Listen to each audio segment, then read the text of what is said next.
सफाई पसंद बीवी। सावित्री जी की बहू देविका को सफाई करने का बहुत शौक था। वो अपने घर को एकदम साफ सुथरा रखा करती थी। सावित्री जी और देविका का पति धीरज उसकी ये बहुत ज्यादा सफाई करने वाली आदत से कभी कभी परेशान हो जाते थे। देविका, मेरे ऑफिस जाने का वक्त हो गया है। तुमने मेरा नाश्ता तो बना दिया है ना? अरे क्या आप देख नहीं रहे मैं घर की सफाई करने में बिजी हूँ। अरे लेकिन मैंने तुम्हें कितनी देर पहले कह दिया था देविका कि मुझे ऑफिस जाना है। अब मुझे भूखे ही ऑफिस जाना पड़ेगा। अरे नहीं बेटा, अपनी माँ के रहते भला तुम भूखे क्यों जाओगे ऑफिस? बना दिया है मैंने तुम्हारे लिए नाश्ता। थैंक यू मम्मी जी, आपने बहुत अच्छा काम किया है। वो क्या है ना, एक बार मैं सफाई करने लगती हूँ ना तो मुझे याद ही नहीं रहता कि मुझे कोई और भी काम करने होते हैं। हाँ बहू, लेकिन सुबह से 3 घंटे हो चुके हैं।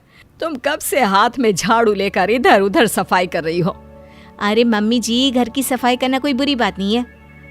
देविका, मम्मी जी ठीक ही तो कह रही है।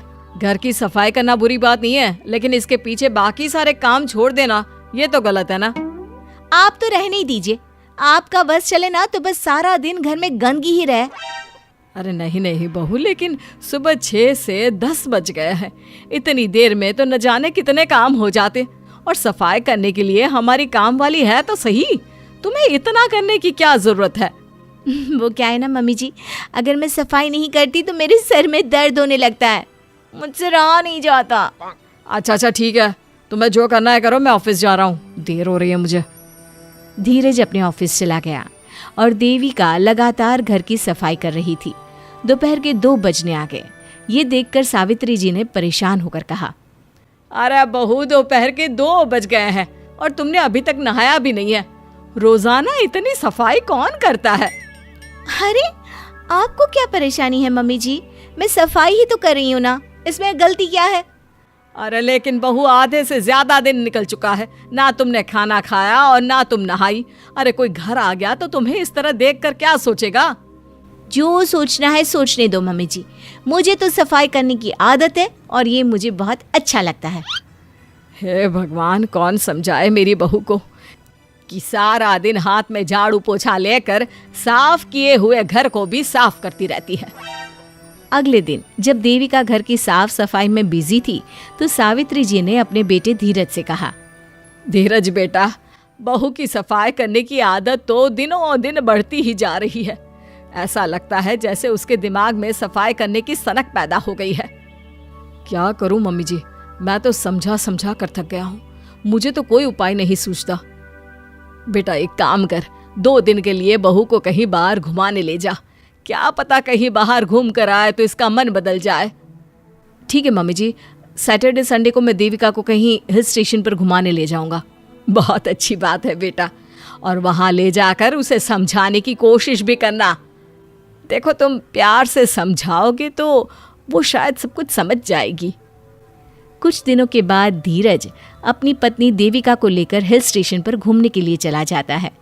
एक अच्छे से होटल में धीरज ने अपने और देविका के लिए कमरा बुक कर लिया था। अरे वाह, होटल तो कितना अच्छा है, कितना साफ सुथरा भी है। और हाँ देविका, यहाँ पर तुम्हें काम करने की कोई जरूरत नहीं है। घर पर तो तुम सारा दिन सफाई करने में बिजी रहती हो।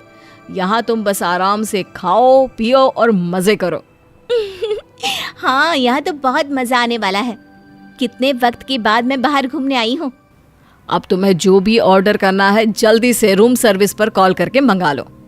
देविका ने जल्दी से होटल के रूम सर्विस नंबर पर कॉल किया। जी, हमारे कमरे में 2 चाय और चाउमीन भिजवा दीजिए।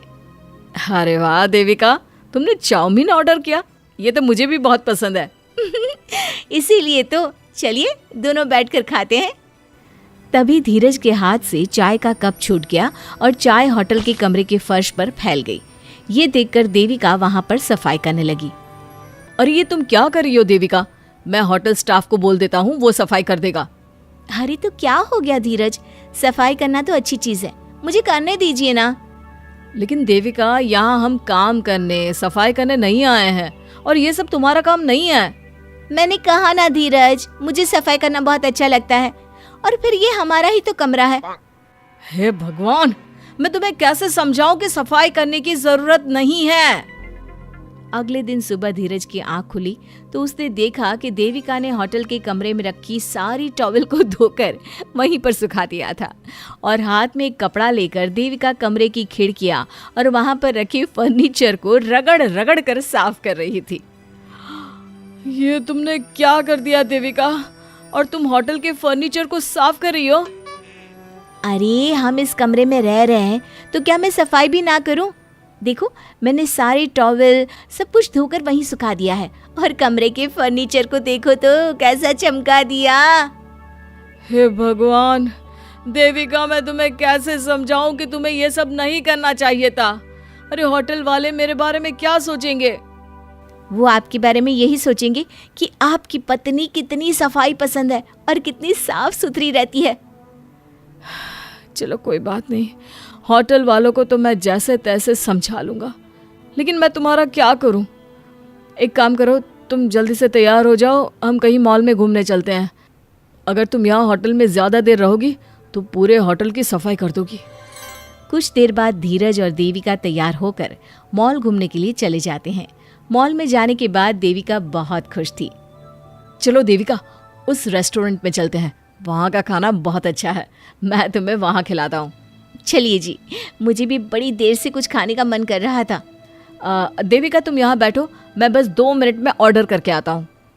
तभी देविका ने अपने पास वाली टेबल पर झूठी प्लेट और खूब सारा कचरा पड़ा हुआ देखा। इसे देखकर देविका का जो माथा ठनका। देविका सारा कचरा उठाकर सफाई करने लगी। देविका को ऐसा काम करते देख आसपास के लोग इकट्ठा हो गए। अरे इसे देखकर तो नहीं लगता कि ये काम वाली है। इतने अच्छे कपड़े पहने हैं और देखो तो कैसी हरकत कर रही है। मुझे तो लगता है इसकी मानसिक स्थिति ठीक नहीं है। क्या इसे इतना भी नहीं पता कि इस तरह पब्लिक प्लेस पर दूसरों के झूठे बर्तन हटाना, सफाई करना कितनी अजीब बात है। लगता है ये औरत पागल हो गई है, पागल। तभी वहां पर धीरज आ जाता है और उन दोनों औरतों की बात सुन लेता है। लेकिन देविका सफाई करने में इतनी मस्त थी कि उसे पता ही नहीं चला कि लोग उसके बारे में क्या बातें कर रहे हैं। देविका बस करो, ये क्या कर रही हो तुम? सब लोग तुम पर हंस रहे हैं। अरे सफाई ही तो कर रही हूँ, मैंने क्या गलत कर दिया? देविका चारों तरफ देखो, लोग तुम्हें देखकर तुम्हारा मजाक उड़ा रहे हैं। धीरज की बात सुनकर देविका ने जैसे ही अपने नजरें उठाकर चारों तरफ देखा, उसे समझ में आया कि काफी सारे लोग उसकी तरफ देखकर जोर जोर से हंस रहे थे। ये देखकर वो शर्मा गई। लेकिन ये लोग मुझे इस तरह देखकर हंस क्यों रहे हैं? देखो देविका, सफाई करना अच्छी बात है, लेकिन सफाई के पीछे इस तरह पागल हो जाना ये अच्छा नहीं लगता। आज तुम्हारी वजह से हम दोनों का इतना मजाक बन गया। मुझे माफ कर दीजिए, सफाई को लेकर कुछ ज्यादा ही पागल हो गई थी। आगे से मैं ऐसा कुछ नहीं करूंगी। मैं नहीं चाहता था कि तुम्हें ये बात इस तरह से समझ में आए, लेकिन चलो मैं खुश हूँ। जैसे भी सही, आखिरकार तुम्हें समझ में तो आ गया कि किसी भी चीज के पीछे हद से ज्यादा पागल हो जाना अच्छी बात नहीं होती।